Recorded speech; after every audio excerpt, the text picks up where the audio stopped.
یہ جوان یونیورسٹی میں پڑھتا ہے، پوچھا جائے کیا پڑھتے کہ مولانا میں فیشن اینڈ ڈیزائننگ پڑھتا ہوں۔ آپ فیشن اینڈ ڈیزائننگ میں کیا ڈیزائن کرو گے؟ بےہودہ فوٹو لا کر دکھاتا ہے مولانا، مجھے سکھایا جاتا ہے اسکرٹ کیسے بنانی ہے، پھٹی ہوئی پینٹیں کیسے بنانی ہے، ایسے کپڑے کیسے بنانے ہیں جس میں اٹریکشن ہو، کیٹ واک پہ لڑکیاں چلیں لڑکے چلیں، یہ فیشن اینڈ ڈیزائننگ ہے۔ تو سوال یہ ہے کہ میں نے اسلامک فیشن اینڈ ڈیزائننگ کیوں نہیں بنایا؟ مجھے ہر شعبے میں ایک اسلامک شعبہ بنانا ہے نا۔ اگر اسلام ایک نظام کا نام ہے، اگر اسلام ایک کلچر کا نام ہے، اگر اسلام ایک سیولائزیشن کا نام ہے، اگر اسلام ایک تہذیب کا نام ہے، تو میں نے اس تہذیب میں کتنا حق ادا کیا؟ تو پھر وہی بات ہے، یہ جوان جب کپڑے لینے جائے گا اسے مارکیٹ میں اگر اسی کے نظام کے کپڑے ملیں گے یہ وہی پہنے گا۔ یہ بچہ باپ سے ڈیمانڈ کرے گا کہ بابا مجھے وہ ٹی شرٹ لے کر دو جس میں سپرمین اور اسپائڈر مین کا فوٹو ہو، اور جب میں سٹورز میں جاؤں گا وہی چیزیں مجھے ملیں گی۔ مومن کی 5-6 سال کی بچی ہے، کپڑے دیکھو اس نے کیسے پہنے ہوئے ہیں، چھوٹے شورٹس پہنے ہوئے ہیں، باہیں کھلی ہوئی ہیں، کہ مولانا بھی بچی ہے۔ بھائی حیا تجھے بچپن سے سکھانا ہے، شرم تجھے بچپن سے سکھانا ہے۔ خاتون گھر میں خود کیسے کپڑے پہنتی، یہ بچی کس کو؟ بھائی ایسے تو نظام نہیں بنتا، 1 گھنٹے کی مجلس میں تو کچھ نہیں ہوتا۔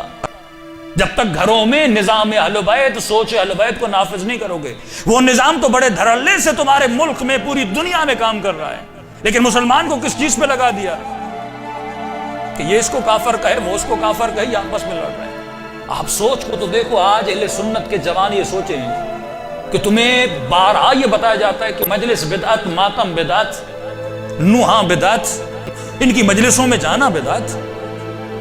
پھر جب اسی ملک میں گانے ہو رہے ہوتے ہیں، اسی ملک کی شادیوں میں شراب کی محفلیں ہو رہی ہوتی ہیں، یہ مولوی کیوں چپ ہوتا ہے؟ کیا گانا گانا جائز ہے؟ کیا ناچ جائز ہے؟ کیا اس ملک میں مجرے کرانا جائز ہے؟ کیا شراب پینا جائز ہے؟ وہاں پہ مولوی چپ رہتا ہے، لیکن ہر وہ چیز جو اہل بیت سے منسلک ہوتی ہے وہاں پہ یہ بولنا شروع ہو، اس کی غیرت اٹھ جاتی ہے۔ کیا اس ملک میں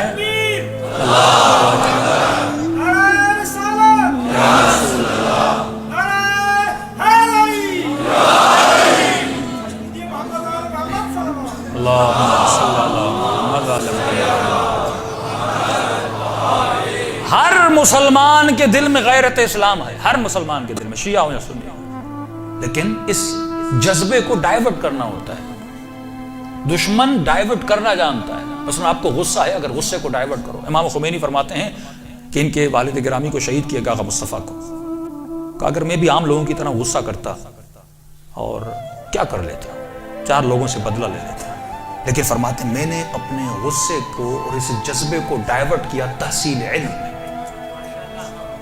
غصہ انرجی ہے، تم انرجی کو چینج کرو نا۔ پانی میں انرجی ہے، بجلی بنتی ہے کہ نہیں بنتی؟ تم اپنی انرجی کو ڈائیورٹ کرو کسی ایسی راہ میں۔ امام خمینی کا اگر 2 کو ماروں گا، 4 کو ماروں، کیا ہوگا؟ پھر کل ایک اور پیدا ہو جائے گا۔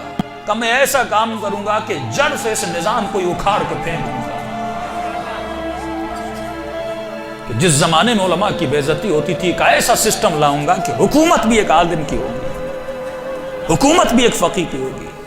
تو اگر مجھے سسٹم کا مقابلہ کرنا ہے تو اس ملک کے امیر طبقہ، واللہ وہ امیر جو کر سکے اور نہ کرے، کتنا بھی نمازی کیوں نہ ہو، قیامت میں یزید کے ساتھ اٹھایا جائے گا اگر وہ سسٹم بدلنے کی طاقت رکھتا ہے۔